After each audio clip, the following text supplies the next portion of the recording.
Good morning, everyone. Welcome to First Church of Religious Science here in New York City. I'm glad everybody's here tuning in.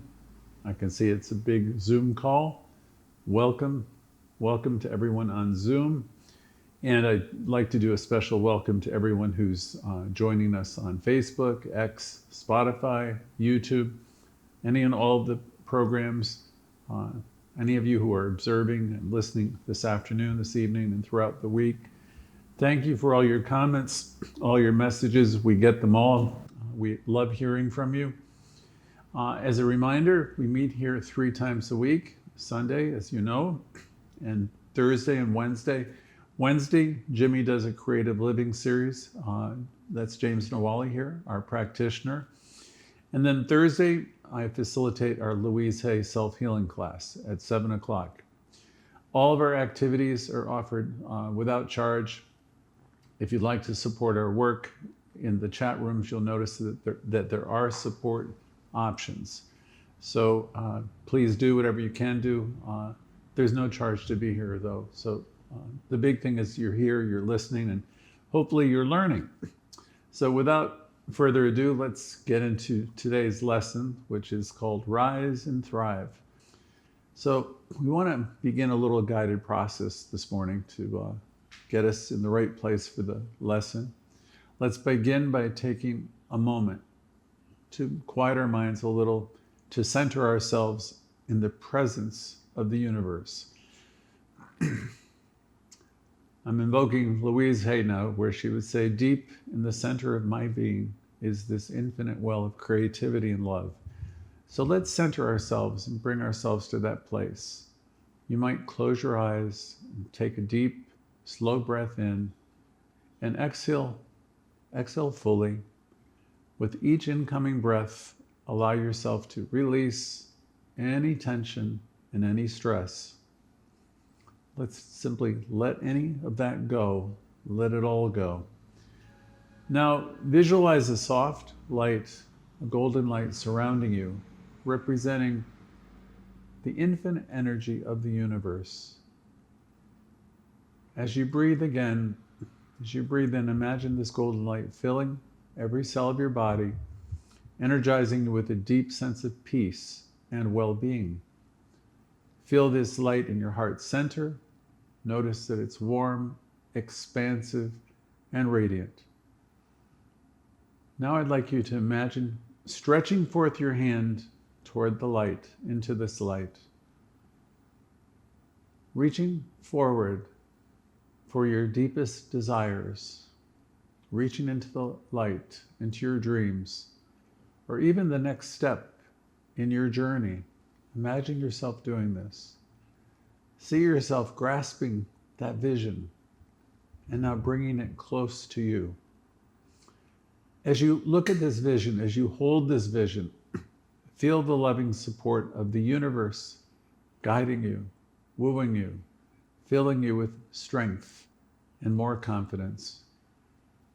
Let's stay here for a moment, breathing in this light, knowing that you are connected now to an infinite source of power, love, and wisdom. When you are ready, just bring yourself back, your awareness into your room, your awareness in this of the call you're on, feeling refreshed, empowered, and ready to receive today's message. Today's message, again, is rise and thrive now. So as we come out of this moment of meditation or of stillness, let's keep in mind the image of reaching out with our hand, stretching forth our hand, and reaching out for what we want to claim from the universe. Today, we're going to explore how to hold this vision and how to manifest the life that we desire. So we're talking about rising, we're talking about thriving, we're talking about doing that now.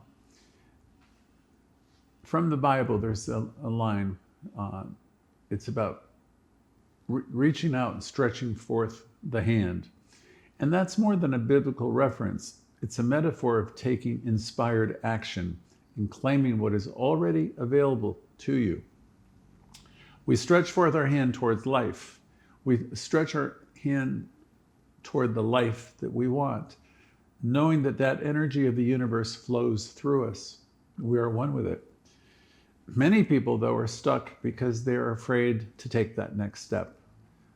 They really don't have the awareness that they're connected with Source. They feel limited by all of their circumstances, their past, their beliefs, the stories they tell themselves. They may not yet believe that life responds to them. Most of you on the call do understand that your life is responding to you. So when we say reach out to touch the dream or the good, in this lesson, I'm here to remind us all that there's nothing holding us back except, of course, our own thoughts and our own beliefs. We always trip ourselves up with our own consciousness. So we attempt to stay on course. We attempt to stay on the beam. As Raymond Charles Barker, the first pastor of First Church, wrote in his powerful book, The Power of Decision, indecision is actually the individual's decision to fail. It's a really strong statement. I'll say it again. Barker, in his book, The Power of Decision, claimed indecision is actually the individual's decision to fail. So that reminds me of Ernest Holmes when he said there's power for good in the universe and we can use it. Holmes was always telling us to, use that power because we don't want to fail. So every time we hesitate, every time we doubt, or we question our ability to do something, we question our ability to create, we are making a decision that keeps us in place. So Barker's message was very clear. When we decide, when you make a decision, he says you're stepping into your power. We rise. When we make a decision to step into our power, we rise. And that's why today we say, rise and thrive now, as our title. Not tomorrow, not next week, but rise and thrive now. The point of power is always in the present moment. When we make the decision to stretch forth, as said in the Bible, our hand, we are saying yes to the flow of divine energy that's always available to us. But here's what I want to bring into your current reality. Right now, many people are feeling overwhelmed throughout the nation, perhaps the world, by the ever-rising cost of living. Everywhere we turn, it seems like things have gotten a bit out of control, much more expensive, and it's creating a sense of uncertainty for many of us. We get calls and letters into the church, requesting help with prosperity and prayer work and some counsel.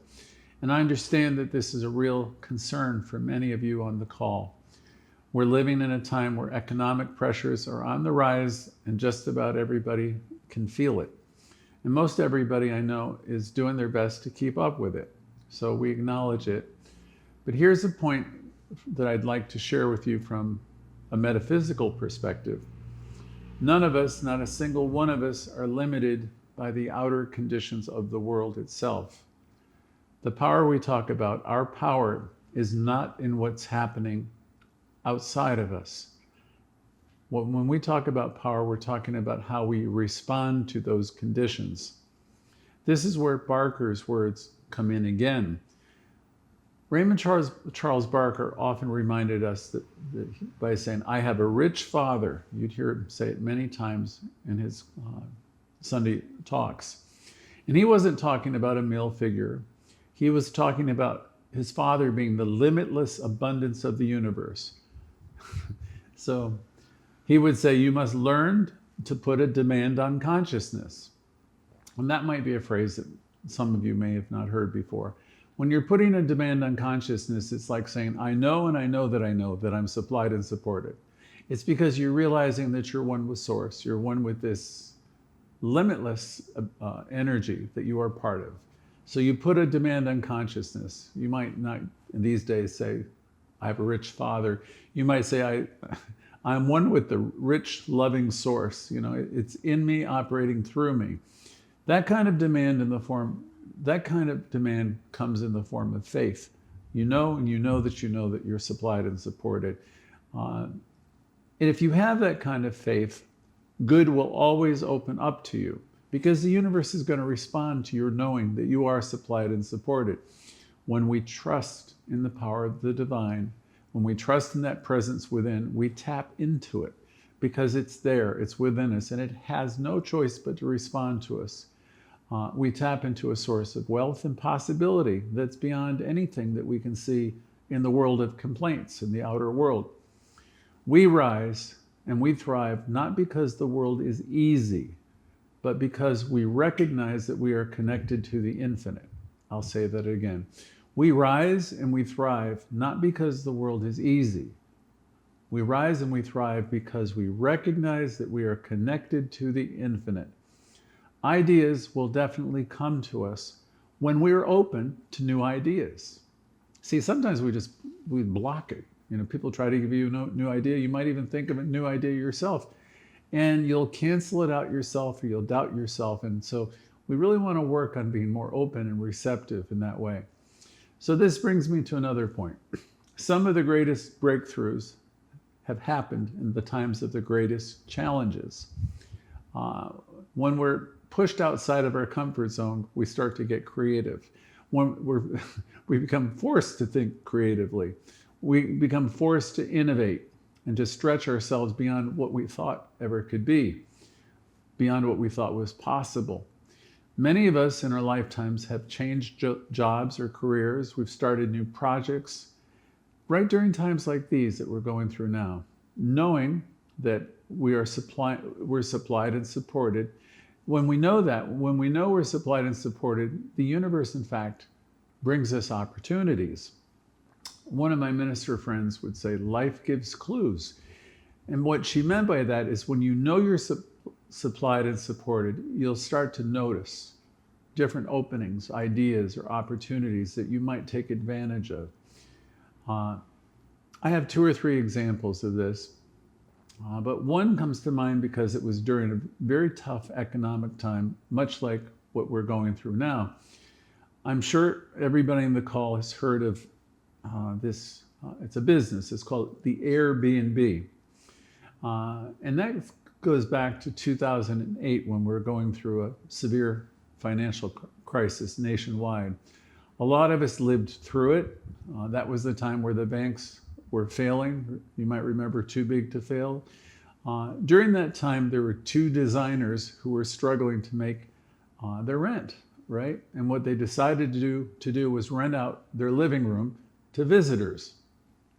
What started out as a small creative solution to a tough financial time to cover the rent quickly, grew into a multi-billion-dollar company. They didn't let the external conditions stop them. They made a decision to rise above their circumstances, and as a result, they thrived. They had an idea. Each of us are connected to Source. All of us will have ideas when we learn to put a demand on consciousness. When we really understand that we're one with the one and we are supplied and supported, new ideas will come.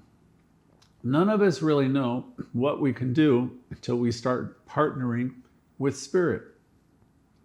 My dad used to say to me when I was younger, Spirit won't be the uninvited guest. So he would always suggest, we need to create that opening within ourselves so we can listen and allow it. It always is there. Emerson would say it's wooing you. So we don't know what we can do until we start partnering with Spirit, because the ideas will definitely come. You might have a hunch, or you might think of something out of the blue. And some of those ideas, I will admit myself, can sometimes turn into duds, but some of those ideas can change everything. This is the power of creative solutions. When we stretch forth our hand and trust the divine process, we open ourselves up to new ideas, new opportunities, and a new way of thriving. Now, we might not always know what those solutions will look like. In fact, we rarely do. But we can be certain that they are there. Ideas will come, opportunities, if you're open and you're receptive, and if you're trusting the process. As Barker would say, I know that a way will open up. I absolutely know it. I remember from years ago being in several workshops, prosperity workshops, facilitated by Edwene Gaines. She's a famous prosperity teacher. Um, I think she's still doing her thing. And she was very funny. She was humorous. And every time I encountered her, she was making one point very clear. No matter what was happening in her life, she proclaimed it as good, or she would say it's God or good. There was no circumstance that she could ever entertain without saying it's good. I think I remember part of her shtick, part of her story. At that time, she had a younger husband. I think his name was Bert, though I'm not sure. And she would say, it doesn't matter whether Bert leaves me or the dog died or the house burnt down. Whatever the circumstance that she was citing, she would say, God is good. I don't know if I have them in the right order, but that's essentially what she was saying. She would have these anecdotal stories, and at the end of them, she would say, God is good. Another thing that she said, which was quite wonderful, is she would say, I look to see the God, I look to see the good. I see the God, I see the good. She was using those two words interchangeably always because she understood she lives, she moves, and she has her being in this abundant universe. And what she was teaching and what she was living was she was seeing the good in all things. And she was seeing herself as being very abundant, very prosperous. So nothing can ever hold somebody like that back. Now, I can't remember the order of her events, but she was always humorously outlining whatever she was going through as being God and good. No matter what is happening, she knows that she's connected to this inner power, and it is good, and it is God. And it is that consciousness that she had that will cause you to rise and thrive. And that's today's title of today's lesson, to rise and thrive now. I used to be, I won't say a student, but I used to love American literature. And I knew there was something from the book Great Expectations that would be appropriate for this discussion. So I had to look it up. The story is a classic in literature that perfectly embodies the idea of rising to claim what is yours. So let me refresh your memory as I had to refresh my own. It's from Charles Dickens' Great Expectations. The main character of that story, in case you haven't read it or you don't remember, was Pip. And Pip starts off his life in really, really humble circumstances, about as humble as it could be. And he believes because of his birth that he will never amount to anything or anything much. Today we started out talking about the withered hand from the Bible that you need to reach up. Well, in the book Great Expectations, Pip, the character, his withered hand is his belief that he is unworthy of a better life. That's the same thing Louise is always talking about with the people who just don't feel like they are enough or they will be enough, and they talk about all the things they can't do. In the Great Expectations, Pip believed that he was unworthy of anything better. He knew what his lot in life was. But as the story progresses, Pip makes a decision at some point. One day, he decides to claim something better, to stretch forth his hand toward a future that's much different, a future that he never thought could happen or never thought could be possible. And yes, his journey was filled with some real challenges, some really tough things. But ultimately, it's the decision to rise that transforms his life in this great story. Like Pip, each of us, all of us, are faced with a decision, or sometimes we're faced with multiple decisions to stay where we are or to stretch forth. Sometimes it's a relationship, sometimes it's a job. There's lots of situations where you're standing at the crossroads like Pip was. So we're at a turning point in the sense in that we're faced with a decision or multiple decisions.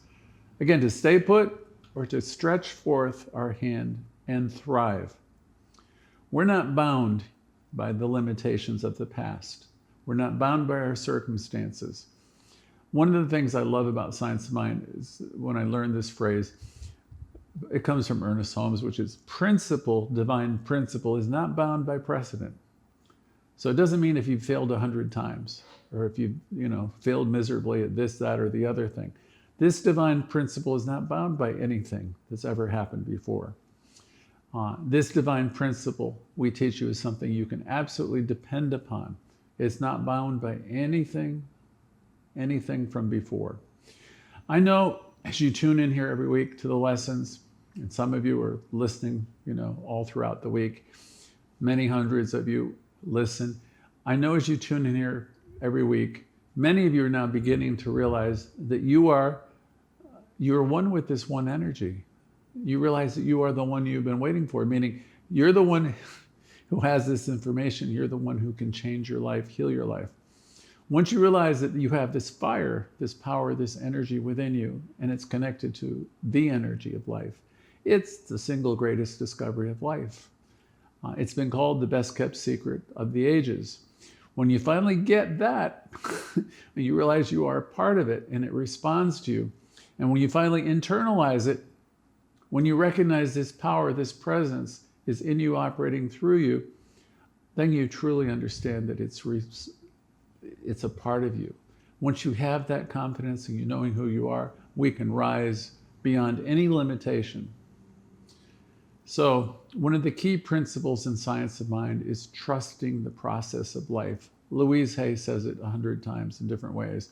I trust in the process of now. I lovingly let go, and I trust the process of life. This doesn't mean when we say we trust the process of life that we're here to wait passively for life to just deliver us the goodies.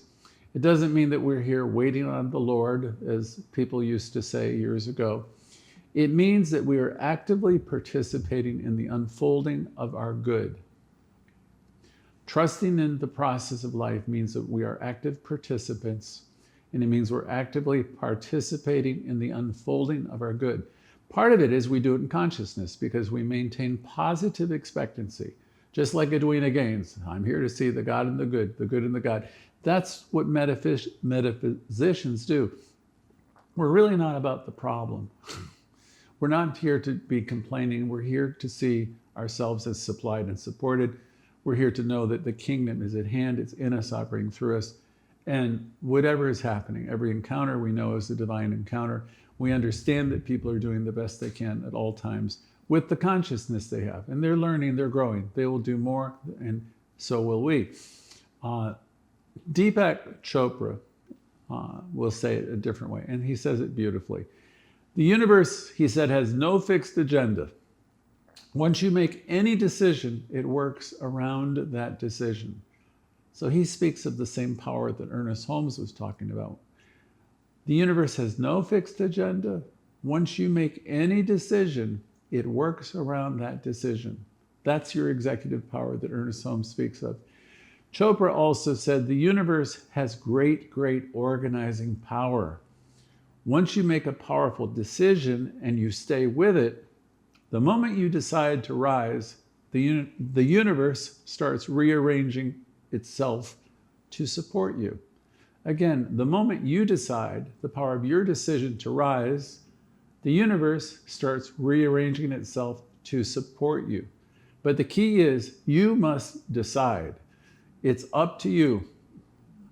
You must stretch forth your hand, as we spoke of, trusting that the universe is already aligning everything for your highest and best. So here we are, stretching our hands again. This is where our affirmations become so important and so powerful. With our affirmations, we affirm the truth of our being. We're not just speaking words, but we're planting seeds. We're planting seeds in our subconscious mind that have the power to grow into new reality, new realities. So let me say it in another way to make sure everyone understands. When we affirm and when we truly know that we are inseparable from Source, when we affirm that we are one with the One, and we know it, we sense it, we feel it, and believe it, we begin the process of reprogramming our minds. Science now shows us that affirmations create neural pathways, new neural pathways, literally reshaping how we think and perceive our world. These neural pathways are like roots of the seeds that we plant into our subconscious. Imagine this in your mind. Over time, with repetition, and trust, these affirmations, these pathways become stronger, leading to new habits, new beliefs, and ultimately new demonstrations in our lives. I'd like you to close your eyes just for a second. Imagine yourself now planting these seeds in fertile soil, these affirmative statements. See them sprouting. See them growing into new realities. Let yourself visualize them. Just as seeds need water, light, and nurturing, affirmations need our faith and our trust. Without these, they remain dormant. But when we believe in our affirmations deeply, when we allow these affirmations to sink into the fertile soil of our subconscious, they one by one begin to sprout and take form in our reality. Louise often spoke about the importance of repetition of affirmations, not just saying them once, but allowing them to become a living truth within us. With every repeat of an affirmation, we're strengthening those neural pathways, making it easier for our minds to align with the truth that we are affirming. So let's raise our voice and affirm. And when we begin to do this, we'll see demonstrations of all kinds. Together, let's affirm, I am one with Source. My mind is being renewed every day. I am one with Source. My mind is being renewed every day. Next, I trust the process of life unfolding, or I trust the process unfolding in my life. I trust the process unfolding in my life. Let that come into your being. Let that settle in. I trust the process unfolding in my life now. So let's take a moment to reflect on the next couple of questions. In what area of your life, in what one area do you feel limited in any way right now? What comes to mind? Can you see a new possibility in that area? Another way to think, another approach? How can you make a new decision today that will help you rise above this challenge? Does anything come to mind? Make a note of anything that comes up for you. And hold these thoughts close as we go to the next powerful moment. So let's take a moment to anchor in some of these ideas with affirmations. You can say them silently or you can repeat them aloud. Here's an affirmation. I trust in the divine presence within me. I trust in the divine presence within me to guide my every step. I trust in the divine presence within me to guide my every step. And that's great. I'm going to give you another one. I stretch forth my hand and I claim the infinite good that's mine. I stretch forth my hand and I claim the infinite good that's mine. You can repeat that to yourself. And I have another. Even in challenging times, I rise and I thrive. Again, even in challenging times, I rise and I thrive. That's a good one also. I have another. I'm a co-creator with the universe, and I'm open to new possibilities and opportunities. Again, I'm a co-creator with the universe, and I'm open to new possibilities and opportunities. Next, I release fear and I embrace the power within me to create a life of abundance and joy. Again, I release fear and I embrace the power within me to create a life of abundance and joy. Remember, everyone, this process of rising and thriving begins now. The point of power is always in the present moment. When you make this decision, this powerful decision to trust in the divine energy, to trust the process of life, and knowing that energy is within you, when you make that decision, you're unlocking possibilities that you may never have imagined ever before. Life is responding to your thoughts always, and it's responding to your actions. And the more you align yourself with this truth and have this confidence and faith, the more you're going to experience the flow of abundance, love, and joy. Today, I encourage everyone to make that decision, to stretch forth your hand and know that the power to create your life is already within you. As Raymond Charles Barker said, indecision is actually the individual's decision to fail. So I want everybody to know that you have the power to make these powerful decisions, to rise and thrive, not tomorrow, not someday down the road when things are different, but rise, make that decision to rise and thrive today. Not someday, but today. So let's seal these truths with an affirmative prayer, recognizing that there is one power, one presence that flows through everything. We know that this divine energy is in us, it's around us at all times. We are channels for this infinite good, we're channels for infinite love, infinite joy, and abundance. Today we stretch forth our hands and we claim that all is good and all is ours by divine right. We release any limiting beliefs, any thoughts of lack or fear, and we open ourselves up fully to the blessings that we already have and that are on our way. We trust in the divine process completely, knowing that the universe is always unfolding perfectly. And so we give thanks for this truth that we celebrate, that we teach, and for the manifestation of the good that's in our lives, for the power that flows through us as well. We release this prayer, this idea into the mind of God, knowing it is done, and so it is. Thank you, one and all, for being here. We're going to be turning the cameras over to everyone, and you can be talking about the subject, rising and thriving now, comment on the lesson. If you're new, please say hello, where you're from, because we'd like to welcome you. We usually have 1 or 2 minutes for everyone who wants to share. Please don't feel obligated to share, but it is wonderful to hear from as many as we can. So I will see you in just a moment. Thank you.